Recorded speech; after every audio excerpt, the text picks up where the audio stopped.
Assalamualaikum warahmatullahi wabarakatuh. Halo sahabat motivasi Islam, memiliki menantu tampan, kaya dan pandai, tentu adalah dambaan setiap mertua untuk dijadikan menantu. Namun, apa jadinya jika seorang konglomerat lebih memilih menantu miskin dan wajah pas-pasan, sementara ia menolak banyak lelaki kaya raya yang silih berganti melamar putri cantiknya? Inilah kisah Nuh bin Maryam, seorang hakim dan pemimpin kaya raya, tetapi menjodohkan putrinya dengan seorang budak miskin bernama Mubarak. Kisah ini disampaikan oleh Imam Al-Ghazali dalam At-Tibrul Masbuk fi Nasihatul Muluk saat menjelaskan tips memilih menantu. Dikisahkan, di sebuah kota bernama Maru, Persia, terdapat seorang pria bernama Nuh bin Maryam. Ia merupakan seorang hakim dan gubernur di kota itu. Sudah tentu dia juga seorang ulama karena kualifikasi hakim zaman dulu mengharuskan demikian. Ia juga dikenal sebagai sosok yang kaya raya.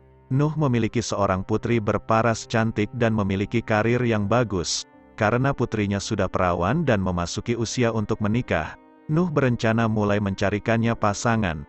Banyak laki-laki kaya dan berpangkat tinggi datang untuk melamarnya.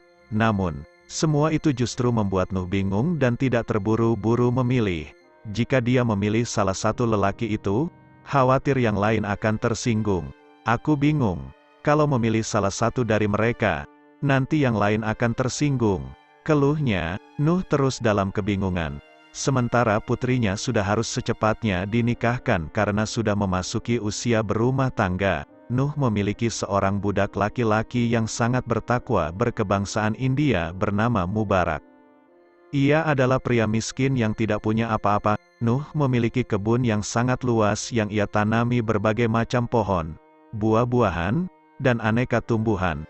Ia menugasi Mubarak untuk merawatnya.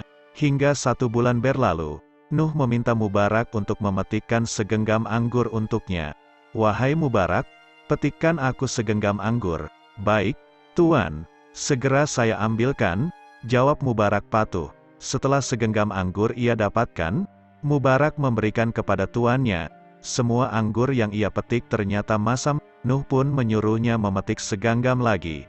Namun hal serupa terjadi, semua anggur masam. Nuh heran dan berkata kepada budaknya, "Mubarak, dari anggur sebanyak ini, kenapa kamu tidak bisa membedakan mana yang manis dan mana yang masam?" "Maaf Tuan, aku benar-benar tidak tahu mana yang manis dan mana yang masam," jawab Mubarak. "Kau ini bagaimana? Sudah 1 bulan penuh kau mengurus kebun ini, tapi membedakan jenis anggur saja tidak bisa."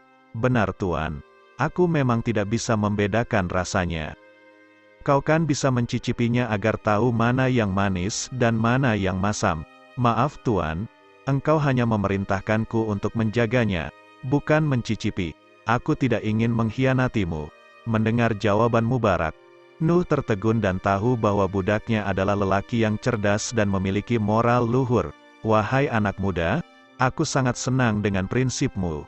Sekarang aku punya satu perintah untukmu. Apapun perintahnya, akan aku turuti." "Tuan, aku punya putri yang sangat cantik. Sudah banyak laki-laki penting dan kaya raya yang datang untuk melamar, tapi belum juga aku menentukan pilihan. Apakah kamu punya saran untukku?" Mubarak lalu menjawab, "Dalam memilih menantu, dulu orang-orang kafir zaman Ahiliyah melihat siapa orang tuanya, bagaimana reputasinya, seperti apa rumahnya, dan berapa besar kekayaannya. Sementara umat Yahudi dan Nasrani melihat sejauh mana kecantikan dan kemolekannya. Pada zaman Rasulullah sendiri, yang jadi pertimbangan adalah kualitas agama dan ketakwaannya. Pada zaman kita sekarang, kekayaan menjadi prioritas utama. Silakan, Tuan pilih di antara 4 ini." "Wahai pemuda, aku lebih memilih calon menantu yang agamanya kokoh, bertakwa, dan amanah. Sebab itu, aku ingin kau yang menjadi menantuku. Aku sudah menemukan kebaikan dalam dirimu. Agamamu kokoh dan moralmu luar biasa. Tapi Tuan, aku hanya seorang budak India berkulit hitam yang dulu engkau beli. Kenapa sekarang justru Tuan ingin mengangkatku sebagai menantu?" Jawab Mubarak setengah tidak percaya. Ia hanya bisa mematuhi kemauan tuannya. Nuh akhirnya menyampaikan niatnya kepada istri untuk berembuk. "Suamiku, Semua keputusan ada di tanganmu. Tetapi, aku akan sampaikan dulu hal ini kepada putri kita. Aku ingin mendengar jawabannya dulu, kata sang istri. Setelah mendengar tawaran itu, putri mereka menyerahkan pilihan kedua orang tua. Jika hal ini sudah menjadi keputusan ibu dan bapak, aku akan mematuhinya. Aku tidak akan pernah menentang perintah kalian berdua. Mubarak pun menikah dengan putri Nuh bin Maryam. Dari kedua pasangan ini kemudian lahir Abdullah bin Mubarak yang kelak menjadi seorang ulama besar. Ia dikenal sebagai seorang alim yang zuhud dan banyak meriwayatkan hadits Nabi.